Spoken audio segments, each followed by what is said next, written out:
Hello everyone, this is Defense Politics Asia, and this is the summary for the day of 738 to 739 for the 2nd to the 3rd of March. I have already published the Frontline Changes report. You can check it out over on the various platforms, YouTube, Rumble. And okay, so I'm going to start out, continue with the strategy and tactical reporting. And the first thing first is the Ukrainian claimed another Sukhoi 34 to be shot down over eastern Ukraine. So I have nothing to talk about this. They just shot down somewhere in the east. And so let's continue over to the southern front. Over at the Crimean region, the Ukrainians launched a mass drone attack over towards Feodosia. Feodosia is actually this port city, and the alleged target is some fuel facilities. So a total of 38 drones was actually being mentioned to be attacking this location. The Russians actually fired a lot of different systems from S-400 to the Pantsir S-1, as well as there's rifles and using rifles, I guess. And they shot down 36 of these drones. So two of these drones actually kind of fell. One lost its course, fell on a highway, and I think another one hit a pipeline. So out of the 38, there's two actually got through, which means that the Ukrainians will probably know what to do next time. They will launch like more than that, 60 maybe. So to overwhelm the surface to the air defense systems over on the Russian side.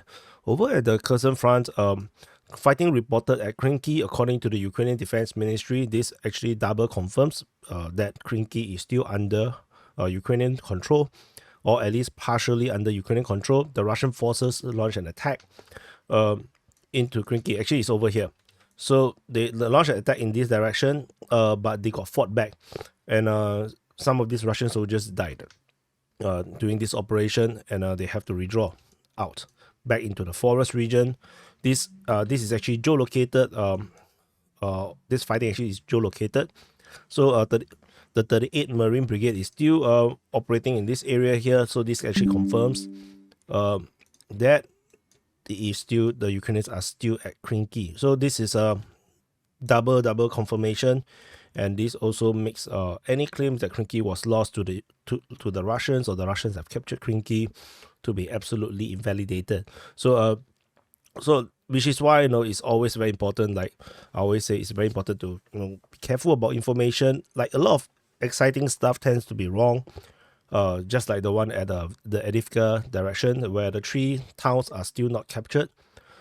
Over the opposite shore, over at Shevchenkove, a Buk M1 air defense system was hit by the Russians by using a missile strike. So another hit over here. So this is actually interesting, I would say, that the Ukrainians have basically suddenly popped up a lot of air defense systems, despite that over the past 2 months they has been bombarded by so much airstrikes. So maybe they are pushing all their assets, the air defense assets, towards the frontline region from the western part of Ukraine. So we move on to the Zaporizhzhia front. So this is the Zaporizhzhia city. This is the city, and this is the front line. And there's fighting over these frontline regions. Russians are attacking Ukrainian forces at Nestyanka. This is actually more like a positional. And then there is also reported fighting south of Zhyvony. According to the Ukrainian sources, Russians are attacking at Verbove, northwest of Verbove, as well as Robotine. The Ukrainian forces counterattack at Robotine. There's a bit of things to really talk about in this region here. More and more indications shows that the Russian forces have been ejected entirely out of Robotine. They have totally out of it.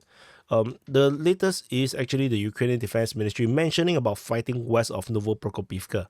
And this is actually very, very weird, because Novoprokopivka is here. This is Novoprokopivka. And to mention fighting in this area here is a bit weird, that the Russians are pushing in this direction, which means that the Ukrainians may have re-established control along all these front lines. And there is no doubt that the Russians did enter Robotine and actually went very far. but it looks like they did not manage to hold, that the Ukrainians managed to push them out, or the Russians do not dare to stay inside, because staying in position is always a way to die. Which is why trench warfare is such a surprise in this war, because no one expected trenches to be still so relevant in today's age. So that's a bit weird. So the Ukrainians reported this attack on the western part of Novopokrovka. So my assumption right now is the Russians are pushed out. Ukrainians have actually managed to secure the line. Tentatively, there is no indications that the Ukrainians have captured this entrenchment on the south eastern part of Robotine just yet. So we will continue to monitor. Firm Ukrainian positions is located here. This is actually an airstrike, if I'm not wrong. Yep, it's an airstrike. So we will continue to monitor. The Russians are pushing in these directions.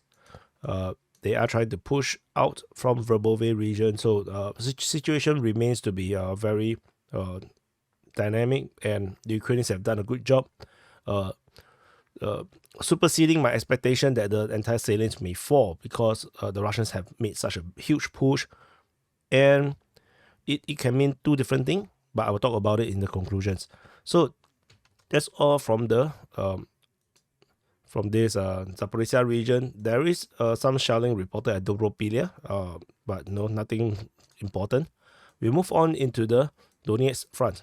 So this is the Donetsk front. At the Donetsk front, the Russian forces are attacking at Prione, Novodonetsky, Voleda, Vodian, Novomikhailivka, Boyeda, Georgievka, south of Krasnohorivka, and Ukrainians are counter-attacking at Boyeda and Bobeda. The ones over here, Prione is more positional, and Voleda and Vodian is also more positional. These are all like fire missions. They are just firing. They are not attacking in the assault. The rest are assault. So, and in this area here, Novomikhailivka, there is some news. The Russian forces have penetrated deeper into the center of Novomikhailivka, according to the Russians, and they have reached the church. But the Ukrainians are still holding a very strong defense. This area here is being attacked or shot through by the Ukrainians. So this is not the kind of firm control. Things, the border will change very easily. We move up north. Ukrainian forces are counter-attacking at Boyeda, I think, or Bobeda. This is going to be very difficult. The Russians have not been able to push out from this area here. Previously, the Russian forces have been, once upon a time, taken Bobeda, and then they have to redraw because the Ukrainians counter-attacked and they cannot hold a position. So now we are seeing a bit of a similarity where this town seems to be really difficult to hold, and the Russian forces fail to really push out of this area here, and the Ukrainians are now putting pressure, particularly from the south. So we will continue to monitor and see what is the situation at Bobeda or Bojeda, and we move on further up north.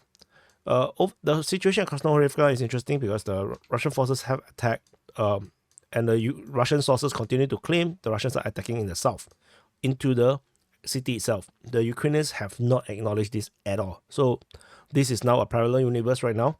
The Russian forces basically claim, or rather Rybar claimed that they are now on the 3rd Street. They are now moving up to this 8 Berezhnya Street. So we will continue to monitor and see what is this situation, because the Russian side is a bit, like the Russian reports is a bit too specific to be wrong. But we will continue to see how this goes, because the Ukrainians still have not acknowledged this just yet. Maybe Deep State UA is trying to hold back the information until there is a geolocation happening. So then they have no choice but to reveal the information. So that's all. Moving into the Avdiivka front. This is the Avdiivka front. At the Avdiivka front, the Russian forces continue the Avdiivka offensive with fighting reported at Nevelsky, Performaysky, at Tonenki, Olivka, and Berdaichi. Ukrainian forces counter-attack towards Stepove, Berdaichi, Olivka, and Tonenki. So this is the strategic situation over at this front line. And as per the geolocations, this area here continues to more or less passively confirm that the Russians have not captured the entire of these 3 settlements. The Ukrainians are geolocated, like there's an Abrams tank destroyed over here. the Russians infantry getting massacred by Bradley over here. And even the furthest point that the Russians have went is still basically at this gray zone here. And further south, I think Russian forces here, flag being raised here at Avdiivka. So you can see that it's still all within very firm Russian controlled regions or taken regions. The only one that is new is Donetsk, with the Russian raising a flag in the southeastern part of Donetsk. So otherwise, you see the Ukrainians has actually arrived in this area here, invalidating the Russian claims of this finger. So Russians have been pushed back or killed off in this area here, but they then managed to firm control over this area in the southeastern part.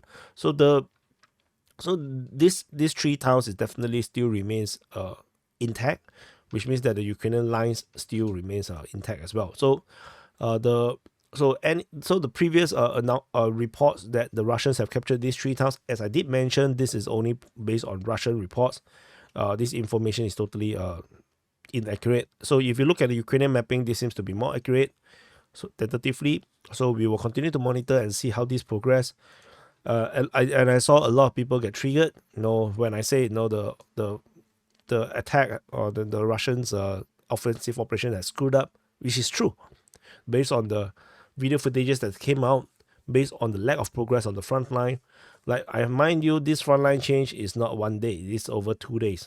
This report is like a 2-day report. It's a 2-day report. So in the entire Russian offensive have basically bogged down because the Ukrainians either have performed better under Syrskyi, or maybe Syrskyi arrival able to allow them to have better tactics, or it could be that reinforcement has arrived, or the Russians got overconfident and actually overcommitted their infantry and assault, and then they lost a lot of unnecessary casualties as a result, slowing down their offensive.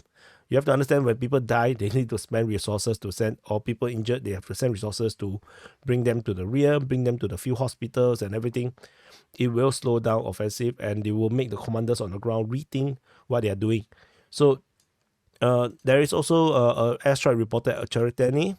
So definitely, the Russians are still not slowing down just yet, but definitely the frontline changes is definitely not keeping up with the hype. We move on to the New York front. At the New York front, the Ukrainian forces attack at Pivdene as well as New York. So this is almost getting more and more common than usual, but there's totally no information about all these things. Moving on over at the Bakhmut front. So this Bakhmut city, this is the southern flank. At the southern flank of the Bakhmut front, the Russian forces attack in the northern part of Klishchiivka at Klishchiivka, Andriivka, and Kudyumivka. Ukrainian forces counterattack over at the Klishchiivka region. So this is the current situation in the southern flank. Nothing really to talk about. Moving into the northern flank. At the northern flank, the Russian forces are still attacking in the Bodanivka region. Ukrainian forces counterattack over there as well. Russian forces are still storming the city of the town of Ivaniske. Ukrainian forces counterattack over this area here. So the front line have not really changed just yet, but according to the Deep State UA, the pro-Ukrainian side, they say that the situation at Ivaniske is extremely bad. They say that the chances of them losing this settlement is very, very high. So the Ukrainian open source intelligence have basically, or analysts have confirmed that Ivaniske is likely to fall. This actually echoes what DPA have said quite a week ago, I guess, a few days ago. So we all have the same opinion. So let's see how this progress. Then moving on to the Sievers front. So at the Sievers front, fighting is not reported at Bilohorivka anymore. Fighting is now reported towards Bakhmut, according to the Ukrainian side. So the Ukrainian Defense Ministry reported about this. So nothing much. I don't think this is going to do anything. So that's all from the Sievers front. We move into the Crimean front. At the Crimean front, the Russian forces are still attacking Terny and Yampolivka, with Ukrainian forces counterattacking at Terny. So that's all from the Crimean front. This is the usual right now. This is the new norm over here. And we move on. Nothing over the Svetovo front. We move into the Kupiansk front. So this is the Kupiansk front. This Kupiansk city. And at the Kupiansk front, the Russian forces are attacking at Sinkivka and Terbaivka. Ukrainian forces are attacking at Sinkivka and Terbaivka. And honestly, I think the real actual side that is on the initiative right here is actually the Ukrainians. The Ukrainians are the one making the real push. They are pushing at Avdiivka, as per we reported previously. The Ukrainians have seemingly taken half of Avdiivka already, so which means it negates the Russian claims that they have captured Avdiivka, or they basically taken it back from the Russians. So that's it from the Kupiansk front. And in the border region, there's only one in the north of Sumy. There is a Krasnopol, I think it's a missile, if I'm not wrong, hitting the Kochakivka. There is some Ukrainian forces over there, and then it got hit, which is kind of interesting because it looks pretty congested over there, and they are able to find all these enemy equipments. So that's it. This is the summary for the day of 738 to 739 for the 2nd to the 3rd of March. And thank you for watching. Do press the like button, subscribe. And now to the conclusions.